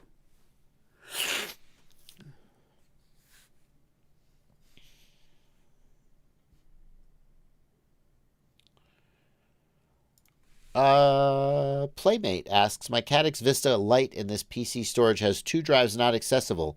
I can't find good drivers, or what is wrong? No, there's no drivers. It's just mass storage devices, so there's no drivers. It's the Vista Lite. It's the Cadix Vista? Blunty, is that just the Vista? Yeah. There's no drivers there. It's just a mass storage device, right? Yeah, the only thing I can think is like, don't use C to C. Maybe this is like a USB C to C problem. Ooh, that's good. I'm so glad you're around. You think of things and I'm like, ooh, I didn't think of that. Together, you're like my co-processor. I mean that. Yeah, just so for anybody who doesn't know, if you have USB-C on both sides and the devices aren't set up properly with the right resistors to tell directionality, then you have problems sometimes communicating things like storage devices. You only get power, or you get weirdness. So you either have to use an OTG cable or use USB A to C. Yeah, so try a USB hub with A to C, or try an A to C if your computer has an A cable. That's a great suggestion, Lenny. Thank you. August Barnes asks, what are the downsides to using a 2207 2450 kV motor on a 4-inch quad? Will I run into any issues other than unnecessary weight? Ooh, that's an interesting question. So, August Barnes, the reason that like a 5-inch motor is paired well, that matches well with a 5-inch prop, has to do with 2 things, I'd say. Number one is the KV, okay? So for a given size of prop, there is a given RPM that the prop kind of wants to be spinning at to work well. So if you have a really big prop and you try and spin it at too high of an RPM, the tip of the prop will approach the speed of sound, and like it totally can happen because we're swinging these props at tens of thousands of RPMs on some of them. The tip of the prop approaches the speed of sound. When things approach the speed of sound, it gets real bad. It's very, very bad. So you don't want that. That's the ceiling. On the other side, if the prop spins too slowly, it won't make enough thrust, and then the quadcopter won't take off into the air. So you need a motor that has a KV rating that is going to spin the prop in the suitable RPM range for the prop to make thrust to cause the quadcopter to fly. And 2450 kV on a 4-inch is too low. Like, I think that you would want to be around 3000 kV, for example. I don't know. I don't do a lot of work with 4-inch props, so I don't like have the kV numbers just nailed on the top of my head. So you're probably still going to get in the air with 2450 kV, but you're not going to have as much top-end power as you would otherwise need. Okay? So then the other thing is that the size of the motors. What you want out of a motor is a big enough motor to swing the prop with authority. Now, what does that mean? A multi-rotor changes the speed of the prop constantly. And the speed of the prop needs to change as quickly as possible. Probably the single biggest determination in how well a multi-rotor flies is how quickly the prop can change speed. Having said that, I now can think of a couple other things that you could argue for, but what the hell, I'm going to lean into it for the sake of this conversation. It's really important. So the torque of the motor is generally proportional to the volume of the stator. So a motor that's too small will not be able to accelerate the prop very rapidly. It will be not very responsive, and it'll get super hot. It won't be able to dissipate heat. So you need a motor that is big enough to generate enough torque to swing the prop with authority and to dissipate the heat that's going to be built up, and then no bigger. Because once the motor gets bigger than that, the additional torque is wasted, the additional heat dissipation is wasted, and you're carrying a ton of additional weight. And the other thing is, it's harder to build high kV big motors. It's easier to make a small motor go at very high RPM. Big motors going at very high RPM have to be balanced very precisely because they have a lot more mass, okay? So what you're doing with a 2207 2450 is you're carrying additional weight that you don't need. You are making less thrust because your kV is too low and your props aren't going to spin fast enough to generate as much thrust as they could generate. And yeah, that's it. Right? That's about it. The weight. Okay, you don't care about the weight. You're also getting less thrust because the kV is too low. So why wouldn't you use like a 3000 kV 2207 if you could find such a thing? And I'm not sure that you could, but maybe you could. Well, you could. Now you're just carrying additional weight for no reason. And the final thing, I guess, is mounting hardware. Like a lot of times, like you'll have 16 millimeter versus 19 millimeter versus 12 millimeter mounting holes, and the spacing of the mounting holes on the motor may not fit the frame. So,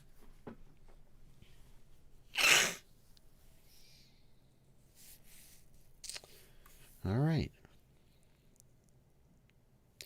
Yeah, Black Moses points out there is no 4-inch frame with 19 by 19 or 16 by 16 mounting anyway, so you won't be able to mount the motors. That's, yep. All right. Is it best to get an Express LRS or a 4-in-1 Radiomaster RC? I'm looking at the Boxer Max, but I can't decide what to do with Express LRS or 4-in-1.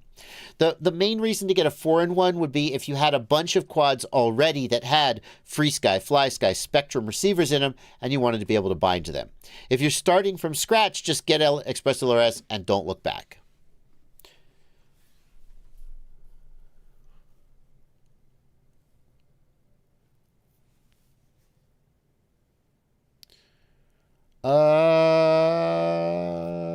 Let's see. Will I be coming to Mindfield this year? All right, that's a good question. Ken Heron, Blunty, we should put this up on the Clips channel. Is Bardwell coming to Mindfield this year? Because people are going to always ask, and I think it deserves a live. It'll be just like a 2-minute live stream clip. Mindfield, for those who don't know, is Ken Heron's birthday party. He just posted the announcement for Mindfield 5.0.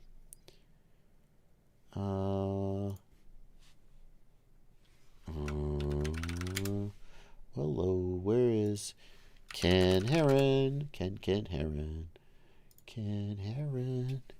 Mindfield, he just posted it. Mindfield 5.0. We're always going to have...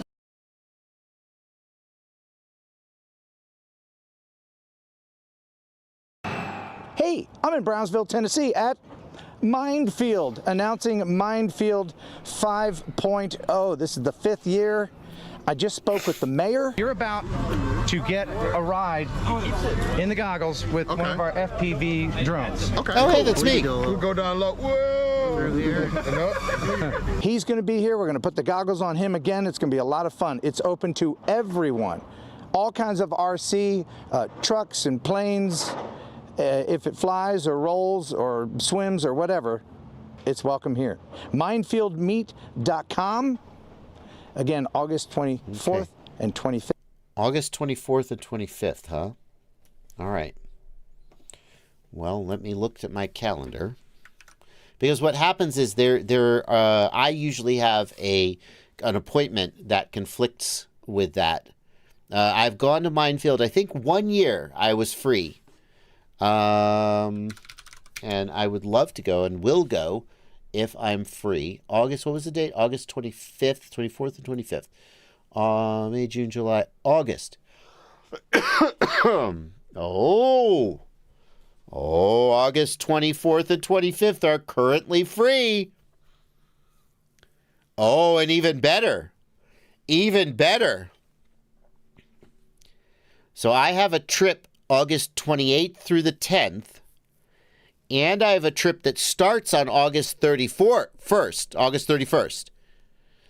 Which means there's a very good chance that I will not have a trip the weekend of the 24th and 25th, although that you never know that things might pop up. My philosophy is that I will not say that I'm going and then back out. If I say that I'm going, I feel a large responsibility to live up to that because people will make travel plans and want to meet me, and if I don't show up, I've let them down. I feel like I've let them down. So I will say that there is a good chance that I could go. That I can't confirm it because life is uncertain, but there's a chance. I expected to have a conflict and to say, no, I'm not going. And I'm happy to say I don't have a conflict. And the way my schedule currently looks, it seems like I won't have a conflict. But August is a long way away, and my schedule could change. So that's that. Okay. I haven't been coughing. I think my cough might be getting better, Blunty. I haven't been coughing a lot. That's good, I guess. Will I be attending West Coast Throwdown? West Coast Throwdown is what are the dates for West Coast Throwdown? West Coast Throwdown. 2024. Where are the dates? Dates. That's for 2023. Excuse me. Where are the dates for 2024? June 27th through 29th. Oh my goodness, I have the hiccups. April, May, June 27th through 29th. That is a no. I have so every year there's this event that my wife schedules and that we go to as a family. And like a lot of times when we have plans, then if some work thing pops up, I go, sorry, I can't go. I have to go do this work thing. But this is like the one that is locked in, and like if I don't go, that someone has to like literally be dying. And it is the 19th through the 24th, which makes me going to West Coast Throwdown on the 27th pretty much no-go. Like, theoretically, I could come back from that event and immediately go to West Coast Throwdown, but I feel like I'm not going to want to do that. I'm going to want to come back from that and be like, oh, I'm home. Oh my God, I have so many emails. Okay. Continuing on. I would be tempted to go to the FPV park, though. Like, West Coast Throwdown is really cool, but the ability to go to the FPV park again, very tempting. The FPV park is super, super cool. On a scale of 1 to Phoebe, how is your cough? Well, you could tell you're here. You could tell. Let's see here. Iric, I am planning on coming out to race this weekend. I think I'm going to do the whoop class, though, not the tiny trainer class. How hard is it to change the camera on the O3 Air unit? I cracked my lens today. Mad Props Media, I think you can get spare lenses. Guys, are they... I know that DJI doesn't sell the lens by itself. Where did I see spare lenses for the O3? Like a third party? Was it on AliExpress or something?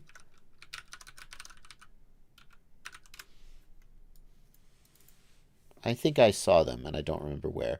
$20 on AliExpress. Says Roberito. Is this it? The DJI Avata 03 mapping lens module? Original camera lens module. This feels like what we're looking for. Oscar Leong has the link. Well, of course he does. Yeah, okay, so I'm being told that's it. So yeah, pick that up. How hard is it? Well, I don't know. You got to open up the camera. Some people are going to think that's easy. Some people are going to think that's hard. Did Mads Tech say the lenses don't work? Asks Quad Doc. I'll tell you, I haven't tried it, so I can't say for sure. But the camera by itself is $100. So it seems like it's worth a try. Let me ask Mads Tech. Let's see if he's here. Let me see if he is available. It's pretty late. It's pretty... No, I would guess that he's in bed. It's pretty late where he is.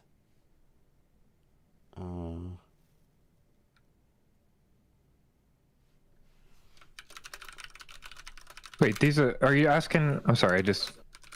Yeah. Stop queuing things. Are you asking about the replacement cameras you can order? Yeah, those replacement camera modules. Do they work? Yeah. They show up and they say calibration error on the screen the entire time. You can't get rid of that? No, you cannot get rid of it. There's no way to fix that. They're like basically like not whitelisted properly, and so for that's the running theory, I think. And then it basically means that it stays with calibration error on the screen because it can't calibrate the camera. It works, but they save you $80. Does the the EIS still work? Not sure. Okay. All right. Well, so maybe don't do that. Alrighty. Let's see. Do you have the 3D print file of the O3 mount for the QAVS2? I mean, so all of the prints for the QAVS2 are here on this Thingiverse album. QAVS Joshua Bardwell Edition parts. You want the O3 mount. I assume you mean the antenna mount, right? Oh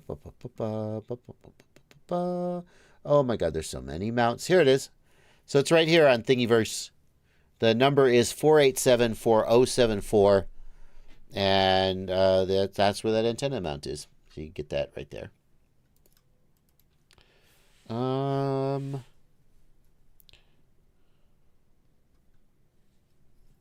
Let's see.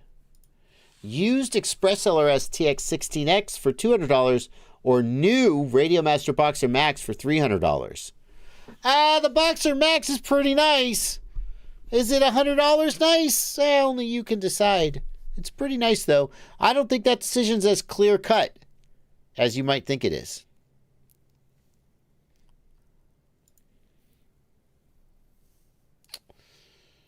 Let's get a couple more of these super chats out of the way as we come to the last 15 minutes of the stream. Hey, Bardwell, do you work at Subway? Because you just gave me a foot long. Robocopter, thank you so much for a $5 super chat and for that kind message. Tech Monkey FPV, thank you for a $5 super chat. You have got to have a massive decal collection from all the gear. What does JB do with his sticker swag? Not going to answer that question. I do receive a lot of stickers. Not as much as you'd think, though, because I don't get as much gear. Here's the thing. When people send you gear, and then it's basically like a 50-50 chance of whether you actually review it or whether you just put it in a closet and never look at it again because you're just like, I don't know. It doesn't look that interesting. Then if after a while they stop sending you gear. So I don't know how to get as many stickers as I used to a couple of years ago.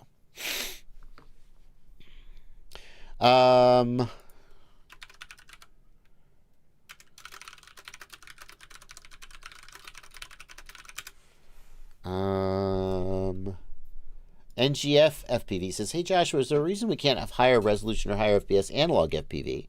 Thank you for a $5 super chat, or New Zealand dollars. I know it exists. Why couldn't it be wireless?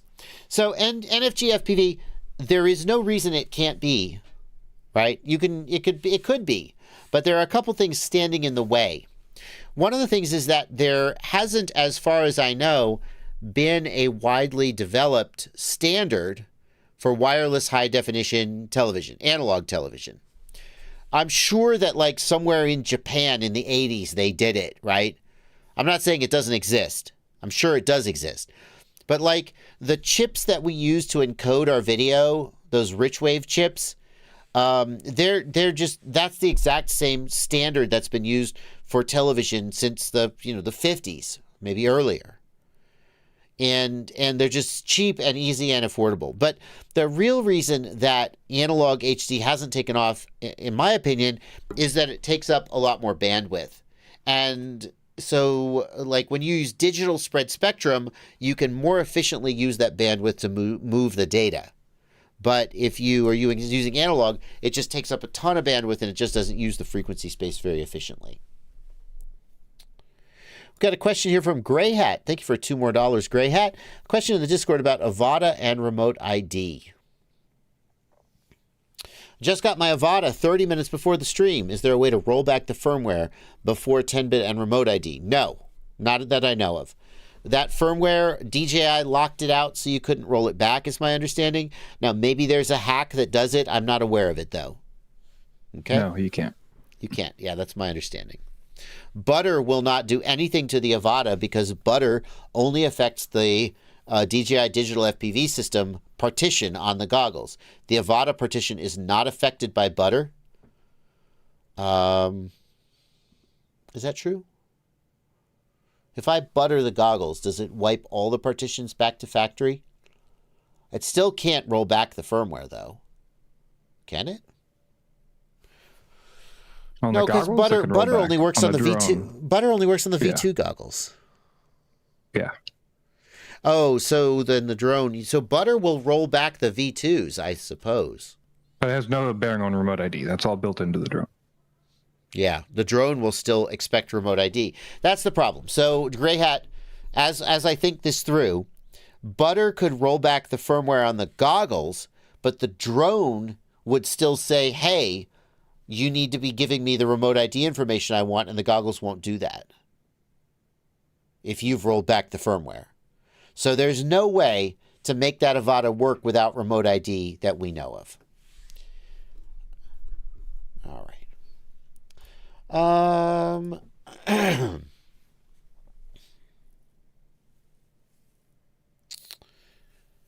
Let's see.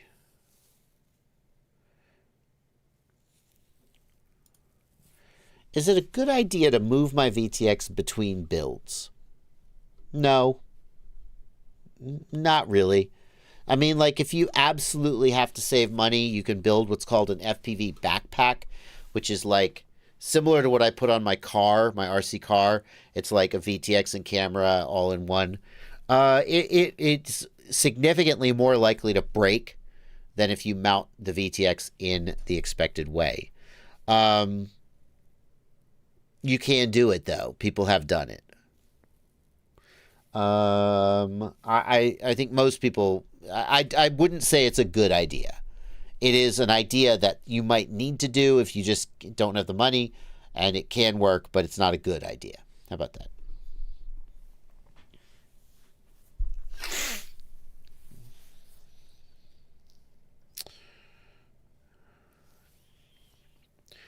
Evan BFPV says, I'm running Velocidrone pretty much nonstop, and my current racing setup is a 4-inch 4S toothpick quad, just under 250 grams and very responsive. Simulated 5-inch racers feel sluggish. Evan, the question is, does it feel accurate? I mean, obviously fly whatever you like to fly. But I would be curious if you flew a real 5-inch, whether it would also feel sluggish. You know, a 5-inch is bigger and more massive than a 4-inch. And so it makes sense that it wouldn't feel as snappy.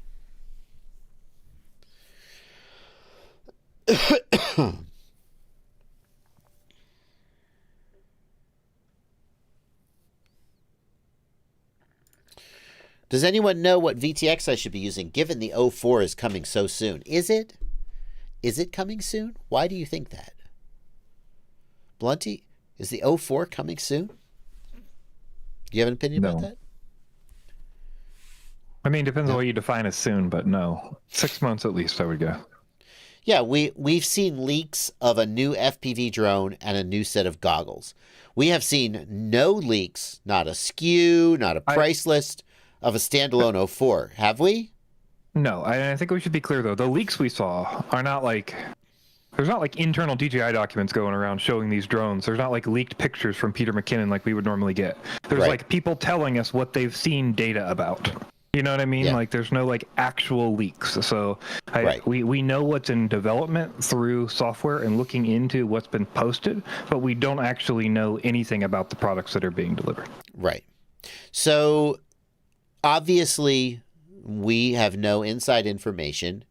All we can do is look at the public-facing signals and guess based on patterns that have emerged in the past. And with that being said, the pattern of a DJI product release there's a pattern to it, right? It's not always identical, but there's a pattern to it.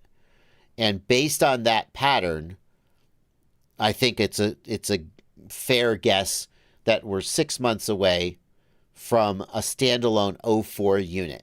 Like, I think it's reasonable to think that that is coming.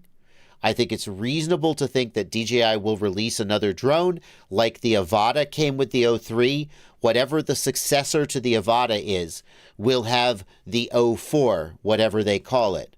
I think that's a reasonable assumption to make. And then it's reasonable to assume that the 04 will come out in a standalone version, similar to the way the 03 was released after the Avata. I think those are, reasonable. I'll keep using that word until it loses all meaning. But I don't think it makes sense, based on the signals we've seen and where we are in the pattern, to hold off buying an 03 because you think an 04 is imminent. I don't think an 04 is imminent. I don't think it's reasonable to think that. I think that people are just hype monsters. And they heard a leak and they were just, the 04 is coming! And it's silly. It's just silly. It's silly. Reasonable.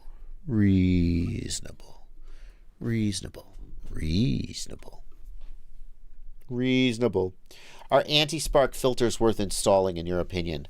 It depends on, I don't have install them usually. I've never installed one on a bind and fly on a self-built quad. If you it depends a lot on how big of a battery you're using and how big your capacitor is. If you are constantly getting scorch marks on your XT60, then you need one. If you're not, then you don't. That's what I would say. Those anti-spark filters, I first learned about them from the iFlight Evoke. That anti-spark filter is just a giant, I'm shocked to learn this. It's a giant 300 amp rated MOSFET. And basically when you plug the battery in, the wire causes the FET to open up, and the FET opens up slowly and you don't get a pop. And that's interesting because it means you could theoretically have an on-off switch for your whole drone. It's kind of cool. 8S and up, says Black Moses. Got a couple more super chats as we go into the last 5 minutes of the stream. Aaron Ciotti is going to be streaming at 10 p.m. He's posting the link to his stream. He's going to be doing some durability testing of the Mobile 6 2024.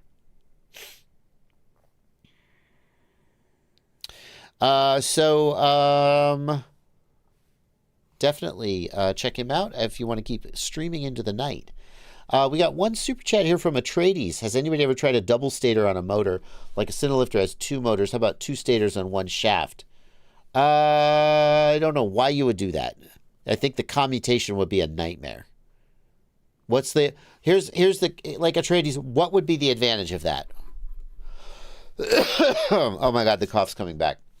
Aber wants to know, is there a Phillips bit equivalent to the MIP hex bits for the DeWalt driver? Yes.